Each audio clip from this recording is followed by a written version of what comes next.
ಕಲೆ ಮತ್ತು ಸಂಸ್ಕೃತಿಯು ಒಂದೇ ನಾಣ್ಯದ ಮುಖವು. ವಾರ್ತಕದ ಬಂಧ. ಕಲೆ ಮತ್ತು ಸಂಸ್ಕೃತಿಯು ಒಂದೇ ನಾಣ್ಯದ ಮುಖವು. ಕಲೆ ಬೇರು ಸಂಸ್ಕೃತಿಯ ಹೆಮ್ಮರಕ್ಕಿದು ನಿಜವು. ಕಲೆ ಸಂಸ್ಕೃತಿಯ ಬೆಲೆಯ ತಿಳಿಯದವ ಮನುಜನ ಆಗಿದ್ದು ಪಶುವಿನಂತೆ. ಕಲೆ ಸಂಸ್ಕೃತಿಯ ಬೆಲೆಯ ತಿಳಿಯದವನವ ಮನುಜನಾಗಿದ್ದು ಮನುಜ ಪಶುವಿನಂತೆ. ಕಲೆಯ ತೈಲಗಳು ಸಂಸ್ಕೃತಿಯ ದೀಪವನ ಹಚ್ಚಿ. ಕಲೆಯ ತೈಲಗಳು ಸಂಸ್ಕೃತಿಯ ದೀಪವ ಹಚ್ಚಿ. ಕಲೆಯುಳಿದು ಸಂಸ್ಕೃತಿಯು ಮೈಮನವ ತುಂಬಿರಲು. ಆ ಸಂಸ್ಕೃತಿಯ ದೀಪದಿಂದ ಕಲೆ ಒಂದೇ ಉಳಿದು ಸಂಸ್ಕೃತಿಯ ನಮ್ಮ ಮೈಮನವನ್ನೆಲ್ಲ ತುಂಬಿರಲು ಕಲೆಯಿಂದ ನಿಜ ಸುಸಂಸ್ಕೃತರಾಗಿ ಸಜ್ಜನರು ಬಾಳಿ ಬದುಕಲಿ ಮೋದದಿ.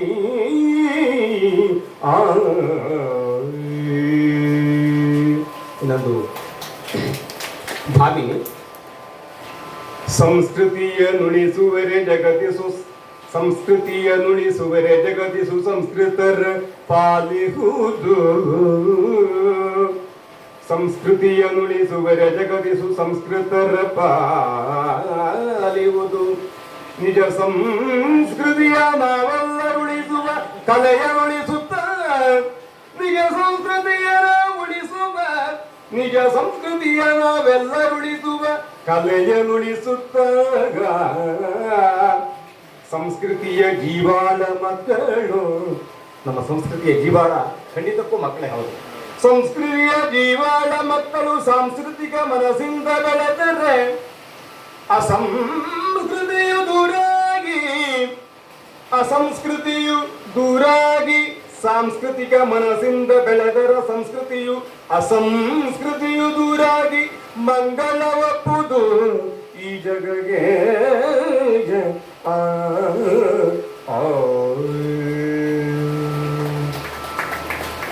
ಹಾಗೆ ನಿಮ್ಮೆಲ್ಲರ ಮುಂದೆ ಒಂದು ನೆನಪು ಎನ್ನುವಂಥ ಹೆಸರಿನಲ್ಲಿ ನಾನು ರಚಿಸಿದಂಥ ಒಂದು ಚಿಕ್ಕ ಕವನ. ನೆನಪಿನಲ್ಲಿ ಮಧುರತೆಯ ಭಾವ ತೀವ್ರತೆ ಇಹುದು.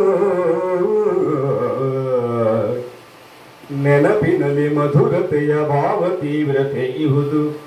ನೆನಪದುವೆ ನಿಜವಾದ ಆಭರಣವು. ನೆನಪದುವೆ ನಿಜವಾದ ಆಭರಣವು. ನೆನಪಿನಾಚೆಯ ದಡವು ಕಣ್ಣಿಗೆ ಕಾಣುತ್ತಲಿಹುದು. ಸಪ್ತ ಸಮುದ್ರಗಳ ಆಚೆ ಹೋದವರು ಈಚೆ ಬರ್ತಾ ಇರುವಂತಹ ಸಂದರ್ಭದಲ್ಲಿ ಬರೆದದ್ದಾದ್ದರಿಂದ ನೆನಪಿನಾಚೆಯ ದಡವು ಕಣ್ಣಿಗೆ ಕಾಣುತ್ತಲಿಹುದು.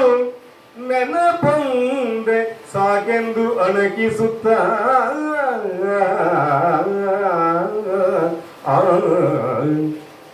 ನೆನಪುತ ಬರಿದಾಗಿ ಹೋಗದಾದರನಲ್ಲಿ. ನೆನಪುತ ಬರಿದಾಗಿ ಹೋಗದಾದರನಲ್ಲಿ. ನೆನಪನ್ನು ನೆನಪಿಂದ ಕಾಪಿಡುತ್ತ. ಆ ನೆನಪನ್ನು ನೆನಪಿಂದ ಕಾಪಿಡುತ್ತ. ನೆನಪು ಅಲೆ ಅಲೆಯಾಗಿ ಮನಗೆ ಹರುಷವ ನೀಡಿ. ನೆನಪು ಅಲೆ ಅಲೆಯಾಗಿ ಮನಗೆ ಹರುಷವ ನೀಡಿ. ನೆನಪಿನಾಳದ ಹೊರತೆ ಬತ್ತದಿರಲಿ. ನೆನಪಿನಾಳದ ಹೊರತೆ ಬತ್ತದಿರಲಿ.